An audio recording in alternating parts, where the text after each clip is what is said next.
Hi, juniors. We are trying to get through the end of the year with project 3. It is called Dear Editor. So we are going to get you step by step to know what to do in all your checkpoints in the final product so that you are good to go and can finish this up. We're going to kind of give you a timeline, Miss Lewis and I, on how to get to the end of the year so that we can get everything completed. This main project point is that you know how to argue. As a teacher for 25 years, I can tell you, I know you guys know how to argue. I know you know what argumentative is, and that we will be writing an argumentative essay. Okay, so argumentative means that you are going to have to come up with an argument on a very controversial topic. It's something that's going to be open-ended, that there's never going to be a true agreement in the world. You know, it's going to be something that, you know, there's always going to be two sides. One side's going to believe this way, the other side's going to believe a different way. So you're going to pick one. It doesn't matter which side you pick. You're not being graded on whether you pick the right side or not. You're being graded on how well you present your argument. Excuse me. But in the argumentative world, you have to be able to have logical, reasonable ways to argue. And that's what your essay is going to have to be. It's going to have warrants and claims and proof and evidence to back up your beliefs. So I'm going to show you exactly what to do by a PowerPoint. It's going to show you exactly what to do checkpoint for checkpoint. Let me get back up here to the top. And we are going to talk about exactly step by step how to do it. Now, I'm just down the hall in room 200. So, you know, you can come down here and see me if you get stuck on one of these things and need to see me. But Dear Editor, English 3, Project 3. When this starts out, there's all sorts of resources on here. I wish I had time. My class gets to go through it because I get to see them every day, but I don't get to see you every day. So I don't get to go through all of these things with you. But these are resources that you have that you can go back on and look at. This is Monty Python. He's a really silly kind of character. And he has what's called sketches, or little skits, really is what I call them. So this is an argument clinic sketch, and we're not going to take the time to watch it.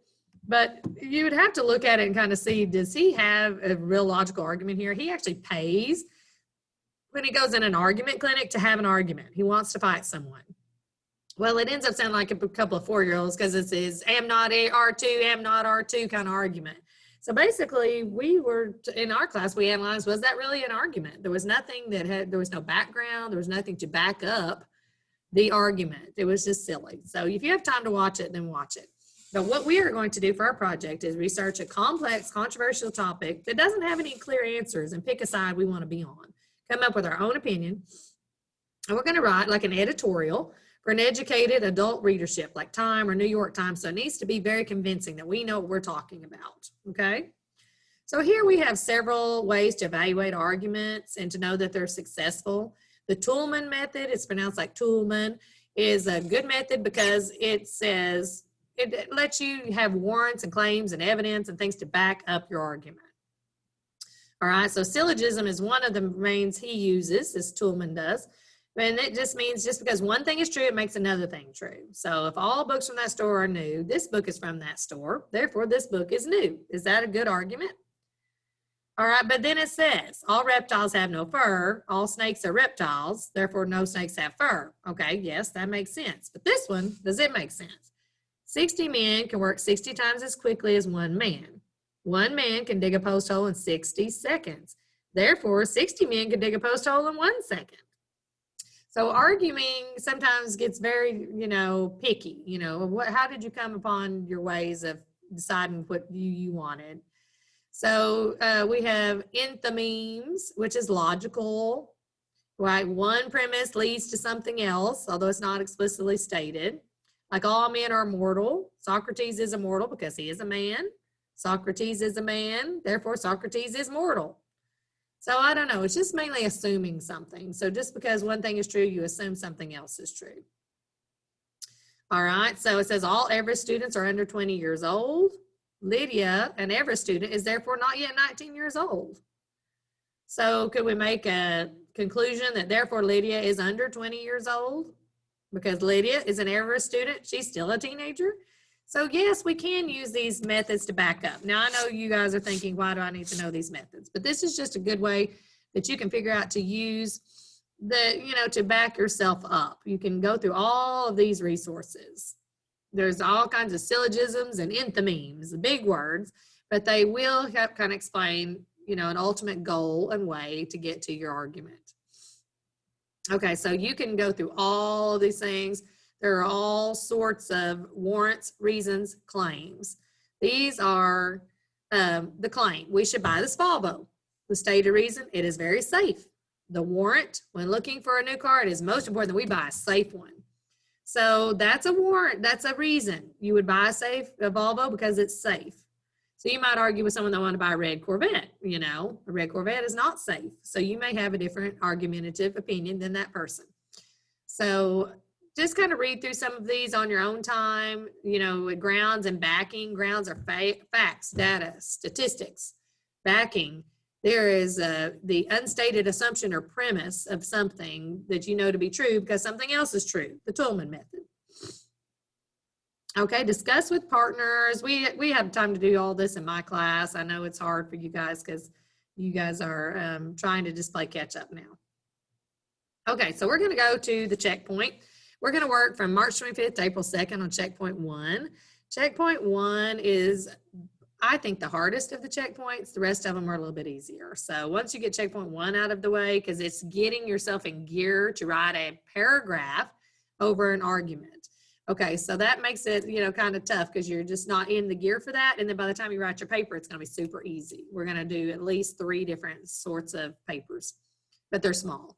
Okay, so what you need to do, and if you can, get in a group in your classroom. I'm sure your substitute will not mind if you do this. We're going to read and annotate a famous piece of rhetoric. Now, rhetoric is a speech. Okay, a rhetor is a person that delivers a speech. So this is what it says for paragraph 1 and checkpoint 1. So I'm going to take you to that checkpoint so you can see it here. Make sure you've got it. Get it here. Aha. Okay. Let me make sure I've shared with you, or I will share with you. Okay. This is what checkpoint 1 looks like. It says critiquing an argument with the Toolman method. Okay, so in the space below, critique an argument using the Toolman method. You will be given feedback on the evaluating or arguments rubric. Okay, now what it wants you to do is not to critique your own, but critique a peer's. Okay, so you're only going to fill out, I did this in the last class, I'll lose my cursor. Okay, what you're going to do is you're going to fill out these 3 questions. Identify the claim, so you're going to put the person's main topic sentence. Are there qualifiers? In other words, do they have any facts to back them up? And you can say yes or no. Are there any exceptions? Do they say, well, I know everyone's going to think this, but I think that. Then say yes or no. And then answer just part 2, reason 1. Just do this one. What makes this reason relevant? So you will put on this paper, you will write one reason for the argument, for the reason they felt the way they did, and another one, and another one. So you're going to say, is it sufficient evidence? Is it evidence? Is there support for that reason? Is there evidence for this support? So you will do just one. Now it gives you several. It gives you like reason 2, reason 3. We're only going to do the first one. So you're going to answer these 3 questions and then fill out that first box for checkpoint 1. Okay, but let's get into what you're actually critiquing. What are you critiquing? Okay, so this is Martin Luther King's I Have a Dream speech. Now, I actually ran that off, and I'm going to give it to Miss Lewis to hand out. It helped me for my students to see it on paper and have some markers. So what I did was have the class highlight everything about that they liked about the I Have a Dream speech. Okay, most of you heard it a million times, so you just pick it out. Okay, then I had them write out on this plain white paper their speech, okay? And then in a group, we traded and we did checkpoint 1 on each other's paragraphs. Now, if you're at home and you're distance learning, you're just got to write your own paragraph and you're gonna have to critique yourself, but be really, really honest, okay? Now, what you're getting graded on the checkpoint 1 is you're not grading anyone's paragraph. You're not even grading your own paragraph, really. You are just looking at the setups and saying, this person did put some reasons, or maybe they didn't put any reasons to support their argument. So this is the argument. Let me find it. How to annotate the speech and how to do it. There is lots of notes on how you annotate the speech, right? How do you highlight something? Okay, so there are a lot of things, examining your annotations and all of that. Lots and lots and lots of resources here if you're confused on how to highlight your speech and mark it all up, okay? But what you're doing is I'm giving you a topic sentence for your paragraph. This is checkpoint 1. Okay, on your piece of paper, write out either sentence 1 or sentence 2 and get it started.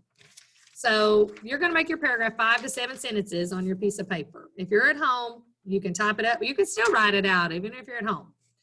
Martin Luther King gave history's most motivational speech of all time in his I Have a Dream speech. You're either going to argue that, or you're going to argue Martin Luther King's I Have a Dream speech is the most famous of all time. If you pick the most motivational, then what are you going to be doing when you're picking through your I Have a Dream speech? You're going to be finding everything that's motivational to you and highlighting it. If you pick that it's the most famous speech of all time, you're going to be going through and finding all his famous quotes, everything that's famous that sticks out and everyone in America would recognize it. Probably everyone across the world would recognize it. So this is the speech. You're going to highlight it. You're going to choose one of these and you're going to write a poem.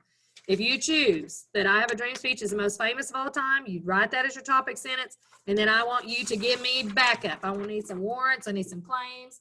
I need you guys to, this light will drive me crazy. I need you guys to underline everything so that you can put it in your paragraph, 5 to 7 sentences, okay? Then you do not get rid of that paragraph because you're going to have to type that paragraph up for checkpoint. It's going to be actually a final product, okay? After it's perfected and peer review, hold on to it and do not lose it because I think it's checkpoint, or maybe it's just final product 1. Yeah, it's at the very end of the checkpoints. Okay, so write your paragraph in class, go to the Summit Project 1, grade appears. You don't put their name on here anywhere. You don't have to. It says the writer, but I didn't put I wouldn't write the writer's name out. I would just say that it's a Martin Luther King speech you were evaluating. All right, and just don't even necessarily fill in that who's doing what. We don't care. We don't care. We just want you to analyze. Did they make a claim? Yes, everyone's going to make a claim because I gave you the claim. I gave you that in sentence 1, right? So yes, this is the claim. Write it out. Were there any qualifiers? That's what you don't know. You've got to read to see. Were there any evidence to back up that claim? Then answer these questions using your friend's paragraph or your own. If you're at home, use your own. Pardon me. If you're in the classroom and you want to use your own, you can. But we had fun doing a peer evaluation. We all traded around and got our checkpoint 1s done already because we had a good time looking through. And you are not giving that person a grade, right? Where I am grading you on that you evaluated someone's paragraph. Does that make sense? I hope it makes sense. Because so that's checkpoint 1. Write your paragraph from Martin Luther King's speech. You're all going to have a copy of the speech. Write your paragraph, trade it with someone, and hopefully you can do that next week. Just say, I'm looking at the dates here, maybe say, hey, March 30th is a Tuesday. We have this class on Tuesday, or maybe, March 29th is Monday. We have this class on Monday. Let's do the trades. Let's get our paragraphs ready this week. Monday or Tuesday, let's trade them. Okay. Checkpoint 1, you just choose a peer to evaluate your MLK paragraph for checkpoint 1. In order for you to complete it, you have to read another peer's paragraph to evaluate his or her paragraph. You're not grading their paragraph. You're just evaluating it in a way that you're like seeing what they have on there. No, I will never even know who's you're checking, so it's fine.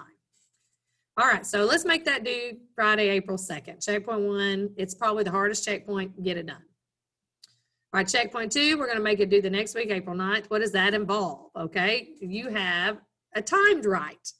All right, I know it's very hard. You don't have, a teacher in there every day to do your time writing like I can time my students. But we're going to have 1 hour to write an introduction, 2 body paragraphs, and a conclusion. We're going to say, yes, we should, or no, we should not on a side. Okay, so what are we going to pick? What are we going to pick? See, this is the time right sources here. We're going to pull it up. Okay, let me stop sharing, just make sure that went to you. I don't know for sure, so I want to make sure it did. Should college athletes be paid? Yes or no? You guys tell me. Do you think they should or should not? Should we get rid of the death penalty? Should we genetically modify food? I don't know a lot about that. Some harder ones. Should we provide automatic U.S. citizenship to Central American children who come to the United States by themselves in order to escape violence in their home countries? Another hard one. Should we use affirmative action policies in admissions for college and universities?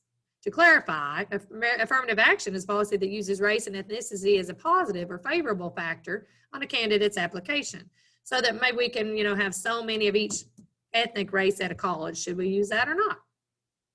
Should the United States continue to implement self-defense laws, such as Stand Your Ground, which George Zimmerman used to defend shooting Trayvon Martin? So pick one. Pick one of these 7. There's a challenge, but the challenge option, it would be like an AP class, so you would have to see me for the challenge option. So pick one. Should college athletes be paid? No, they're still in college. They're not professional. They're not even going to work yet. They're in college. They're in school. That's my opinion. Maybe you say, yes, they're being watched on TV. They're used in, ads all the time. Yeah, maybe they should be paid. So you just pick yours and you decide, okay? So now we're going back to what we're going to do for checkpoint 2. You're going to choose one and write for an hour on it, okay? So let's go back to checkpoint 2 here. Let me get to it. I'm sorry. It's hard to do sometimes when I've got 10 screens open. Okay, so checkpoint 2, argument timed right. Open it up. Looky there. It's pretty blank, right? Because you're going to have to do an introduction, 2 paragraphs, and a conclusion. Just give me a page on that topic. Should college athletes be paid? Should we let people into universities just because of their race? What do you want to pick? What do you want to do? You pick one of those, right? How did you find the one you wanted to do? It was right there on that link on my thing. Okay, so checkpoint 2, the link to your choices. I understand we can't really probably make it a timed right, but just try to sit down and write in an hour. This, you are not hunting up resources. You are just writing what you think. Okay, this is checkpoint 2. We're not to getting the resources added in yet, because guess what? This is going to become your final product, what you're writing for checkpoint 2. So get a good start, but we're going to find some facts to back this paper up for checkpoint 3. Then you're going to go back and complete it and make it a little better. Research journal. Now you got your topic on should college athletes be paid. Now it's time to start searching to find some evidence. Where's the evidence? Okay, we're going to collect evidence by April 15th. You're going to write out all the sources you find, at least 3 or 4. I would really like 4. Give me at least 3, and record them on your research journal. Where's my research journal, right? Okay, well, let's find it. So on checkpoint 3, go to research topic, and there's a little journal here, okay? So I need at least 3 or 4. Of course, they give you room for a lot. Okay, I need at least 3 or 4. I need you to give me the article title. Is this for your viewpoint or up against it? A quote you collected and its importance. I need, fill this up a little bit, because you're going to put these things in your paper you did for checkpoint 2 and make it the final product. Does that make sense? So this is research journal. Find at least 3 things that support your idea. Find one that doesn't, because you've always got to beat someone to the argument. Okay, I use this in my class. Have you ever argued with your parents that you need a new pair of tennis shoes that cost $175? And you know what they're going to say. So you go up to them and you say, I want this pair of tennis shoes. They're amazing. Everybody in my class is getting them. These Adidas, they're Super Boost. They're the coolest things. They're new. And you know that your mom is what she's getting ready to say. You say, now I know, Mom. I know you said that I just got a pair of tennis shoes for Christmas, and I wasn't getting another pair until summer. I know you said that, but look, I'm getting ready to start track, and I think this will really help me run. And you hit the argument before they can tell you, right? It's like kind of girls when you like a guy that your best friend doesn't like, and you're going to say, oh, I really like Bobby. He's so cute and he's tall and he's awesome. And then your friends get ready to say, and I know he cheated on his last 3 girlfriends. I know he's not very faithful, but I bet Bobby, isn't he cute? And he's going to be different with me. I'm going to change him, So it's like, when you're right, you're going to argue a side and you pick a side, but there are arguments against this thing, and you get to it before they can get to it.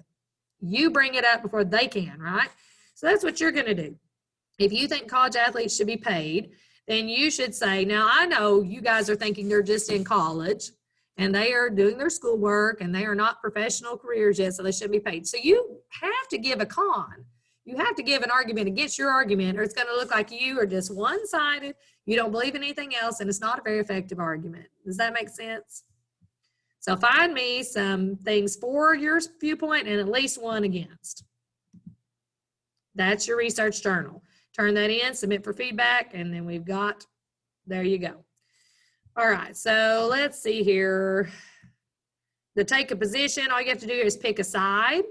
So all you're going to do is say, this will be your thesis statement. I need to have your thesis statement. I'm sorry, guys. Take a position, checkpoint 4.